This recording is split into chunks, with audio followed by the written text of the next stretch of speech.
Babad Giyanti karya Raden Ngabei Yasadipura 1. Episode ke-206.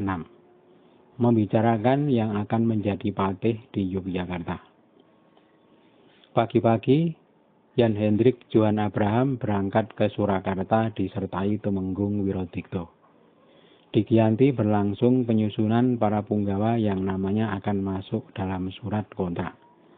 Gubernur meminta para pejabat yang akan diangkat disertakan dalam surat, agar diketahui kumpeni.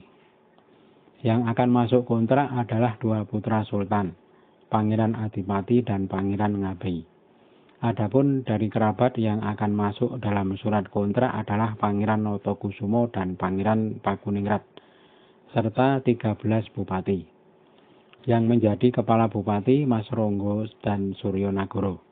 8 lurah prajurit dari kalangan mantri, serta Odono lurah, yakni lurah yang memerintah lurah lainnya. Juga 2 lurah prajurit Suronoto, serta 3 Kamituo. Lengkap 30 orang yang masuk ke buku kontrak. Kanjeng Sultan Giyanti setiap mengadakan pertemuan yang mengurus jamuan adalah Raden Ayu Bayumas. Sultan yang melihat kerja sang adik sangat berkenan hatinya. Surat Gubernur Jenderal menyarankan agar Yudonagoro diambil sebagai patih. Hati Sultan agak sedikit dongkol, mengingat selama ini Pangeran Notokusumolah yang selalu menyertainya kemanapun. Apakah hal itu tidak diketahui para pembesar kumpeni, sehingga mengusulkan Yudonagoro sebagai patih? Sultan merenung sejenak, menduga-duga apa rahasia dari kumpeni sehingga mengusulkan hal itu. Sultan lalu menyuruh Cokrokarti agar ke tempat Gubernur Harting untuk meminta Kyai Bestam menghadap. Sesampai di loji, Gubernur mengizinkan Cokrokarti membawa Kyai Bestam. Di hadapan Sultan, Bestam ditanya, "Hei Bestam, sebaiknya saling berterus terang antara aku dan kamu. Karena sesama Jawa sebaiknya saling menjaga. Bagaimana awalnya Gubernur menyarankan Yudonagoro sebagai patih?" Ki Bestam menangis terseduh-seduh, menyembah sambil tangannya berserikutan menyeka air mata. Sultan mengetahui kalau Bestam hatinya kuat, tak bermaksud mengada-ada. "Bestam, engkau kan sudah tahu, ketika aku berada di hutan, Dinda Notokusumolah patihku. Tetapi sebelumnya si Mangkunagoro lah yang menjadi patih. Ketika si Mangkunagoro menjadi patih, dia punya 3 bawahan. Si Kudonowarso dan Suryonagoro untuk urusan luar, dan si Ronggo untuk urusan dalam. Ketika Mangkunagoro ingkar, Dinda Notokusumo yang menggantikan. Juga punya 3 bawahan, Dinda Pakuningrat, Suryonagoro, dan si Ronggo. Kumpeni pasti sudah mendengar kabar ini, dan seperti itu caraku menata bawahan. Apa tidak sebaiknya dilestarikan yang sudah berjalan selama ini?" Ki Bestam menyembah dan berkata, "Apakah hamba boleh berterus terang?" Sultan berkata, "Katakan, jangan khawatir, saya mempercayaimu." Ki Bestam menyembah dan berkata, "Paduka, semua itu karena kumpeni hendak menjaga Paduka agar lestari dalam berkuasa.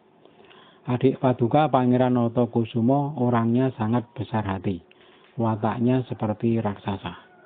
Kalau marah sering berbuat ulah, tidak menghitung kekuatan sendiri.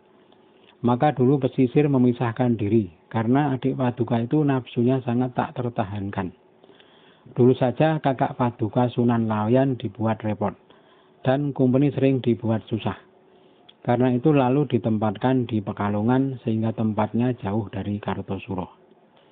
Ketika mendengar, Sultan tertegun dan berkata, "Bestam, kok sekarang Dinda Notokusumo selama bersama aku hatinya turut dan budinya halus?" Ki Bestam menyembah, "Itu karena pengaruh Paduka Sultan. Adik Paduka sudah terkenal pemarah. Orang-orang seberang menyebut kalau raja di Pekalongan itu hatinya sebesar gunung." Sultan tak bicara apapun. Ki Bestam melanjutkan, "Maka sangat mengkhawatirkan bila menjabat patih. Kalau sedang marah, adik Paduka bisa merepotkan dunia. Kalau sekarang karena terpengaruh Paduka, maka kelihatan halus. Dan yang kedua, si Yudonagoro dulu sudah dikenal oleh Gubernur Jenderal ketika di Betawi. Jalan pikirannya bagus. Sang Sultan berkata pelan, "Kalau demikian, aku turut perintah Jenderal. Tetapi Paman Notokusumo yang berada di Sri Lanka, aku minta dikembalikan ke tanah Jawa. Ini untuk memuaskan hati Dinda Notokusumo, agar dia tidak kecewa." Pesta menyembah. Pasti terjadi permintaan Paduka, karena Kumpeni berusaha agar semua baik, agar adik Paduka berkurang rasa kecewanya. Berkata Sang Sultan, "Benar, kalau lahirnya baik, pasti berusaha mencapai kebaikan. Kalau hatinya buruk, pasti mencari jalan mati. Bestam, sudah tenang hatiku. Tidak ada kekhawatiran lagi. Perkara lain jangan sampai merepotkan Kumpeni.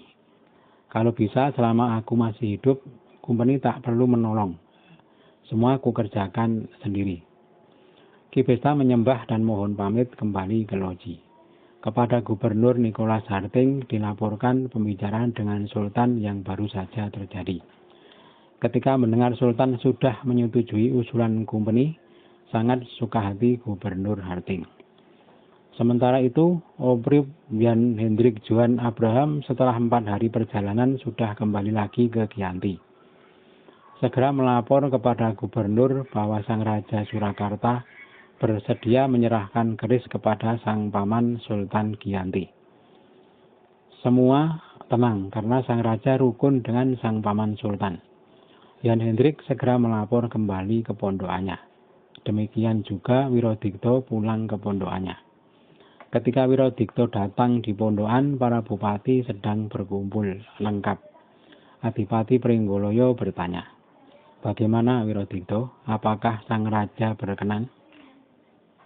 Wirodikto berkata, "Ya berkenan, tetapi Obruk yang diberitahu. Saya tidak diajak bicara Sang Raja, hanya ditanya kabar para abdi, dan saya jawab semua baik. Lalu ditanyakan Arung Binang. Dikira ikut serta. Dia yang ditanyakan selalu. Saya tidak laku. Apa jimatnya orang ini? Kesana dapat, kesini dapat." Tertawa para bupati mendengar guyonan Wirodikto. Mangkuyudo menyambung, "Aku mendengar ketika masa Sunan Mangkurat setelah berkeraton di Wonokarto atau Kartosuro. Sangat heran keratonnya, cacat, karena tak punya orang aneh. Heran ketika Martoloyo dan Martopuro mati bersama di Jepara. Anehnya, karena keduanya bisa melompati sungai yang lebarnya 30 depa. Kraeng Naba membawa melompat si Marmogati. Martoloyo dan Martopuro melompat sendiri.